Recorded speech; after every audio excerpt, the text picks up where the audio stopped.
Welcome to Arcana Orbis, the secrets of the world. In this episode we will try to answer the question, or more correctly try to discern whether Sir Isaac Newton was more of an alchemist or primarily a scientist. To begin with, we have to clarify what alchemy is, or rather what it was, since it's not a practice today, at least not officially. Very simplified, one can say that alchemy has its mythical roots in Egypt and was adopted by metallurgists and philosophers in the East and then spread to the West. The westernized version of alchemy was predominantly a practice between the 1200s and the 1600s, and it was almost always a very secret practice, where the obscure individuals, who mostly were called natural philosophers by the contemporary scholars and peers, were spending most of their lives in dark rooms with books, bubbling liquids and melting metals. Their findings were more often than not noted in big codices and books with more or less secret symbols and extremely convoluted ways to describe how to repeat the experiments. Some of them got crazy by all the toxic compounds they were using, and others got mentally unwell by trying to understand the tortuous and intricate texts by other alchemists.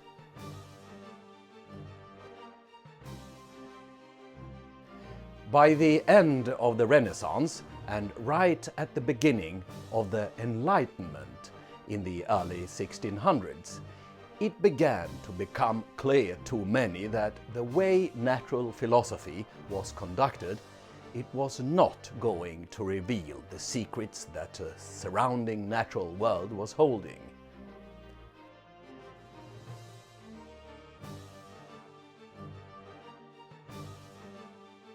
The split into science, where nature was not magic, was inevitable. Yes, for the alchemist, the world was magical. Due to the long time and the overwhelming thought control the church had over people, it was not possible for most to see the world other than a place where materials were more or less full of inherent powers put there by God. Powers that could be harnessed, directed and ultimately be transformed. The transformation, or chrysiopeia as the alchemical term for changing one metal to another was called, the whole idea was to go from low to high, which was also what the philosophical or the speculative part of alchemy was all about.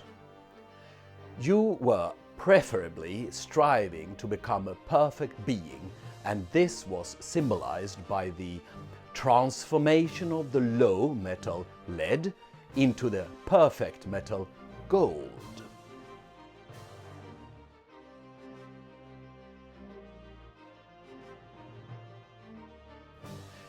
These ideas came from old texts in a collection of documents found in the 1400s called Corpus Hermeticum.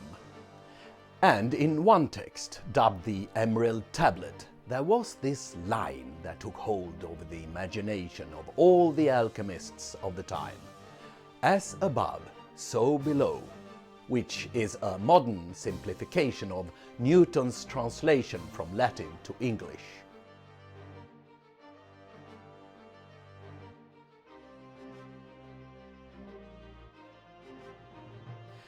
The meaning was obscure, but it was generally interpreted as what is in the biggest scale, that is, in the heavens, was mirrored and affected the smallest things on earth.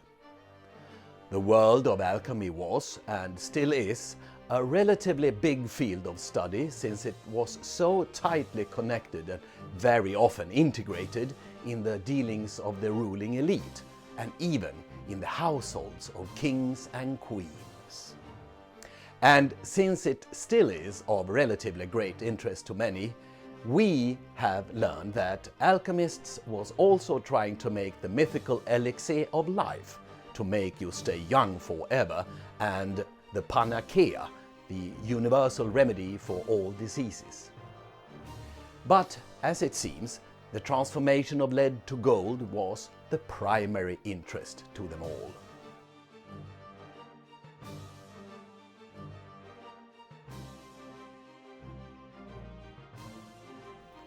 So, what about Sir Isaac Newton? Isn't he one of the greatest scientists ever? Didn't he invent the calculus, a mathematical practice still in use in science, engineering and economics today? Didn't he invent the reflecting telescope and develop the knowledge of light refraction, optics and the colors of the spectrum?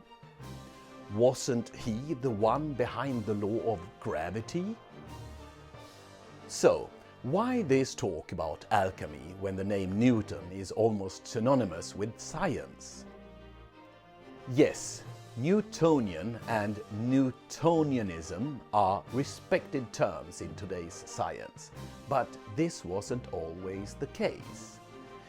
In his time, most, if not all, of the men that formed the Royal Society were natural philosophers, and they all secretly practiced alchemy. This association was officially formed in 1660, and the society's common theme was to acquire knowledge through experimental investigation. So what they all had learned as practicing alchemists was now to be formalized and, very importantly, shared. It became known as the scientific method. Very quickly, this new way to conduct experiments gave astonishing results, and one of the first members, Robert Boyle, who was a devoted alchemist for most of his life, wrote his book The Skeptical Chemist in 1661. This famous work is considered to be the text that parted magical alchemy from natural science, or just science as we say today. Isaac Newton became a member of the Royal Society in 1672 and president in 1703. Despite that alchemy was a magical practice and that the natural philosophers were very religious, it seems that without it, we wouldn't have had the science and research as we have today. It might have had developed later on, but we just don't know. What we do know, though, is that around the time Newton was melting lead in his room and trying to figure out what God really meant in the Bible, the practice of alchemy was illegal, and the world was increasingly regarding alchemists or chemists with contempt. So, perhaps the development of science, with its processes, materials and procedures, which all came from alchemy, was a necessity due to the laws against magical practices.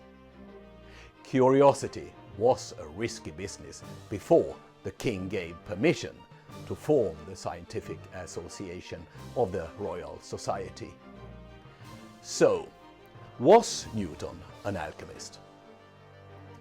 To answer this question, we need to go back in history to 1936, when his mainly heretical religious and alchemical texts were discovered. It is estimated that about 10% of all his writings were about natural philosophy, and his quest for the philosopher's stone, or what they called it in those days, lapis philosophorum, which was the substance that would transmute lead to gold, i.e. the act of chrysiopeia. Newton conducted deep studies of the Bible, trying to find deep and hidden knowledge about laws of nature, like his laws of gravity.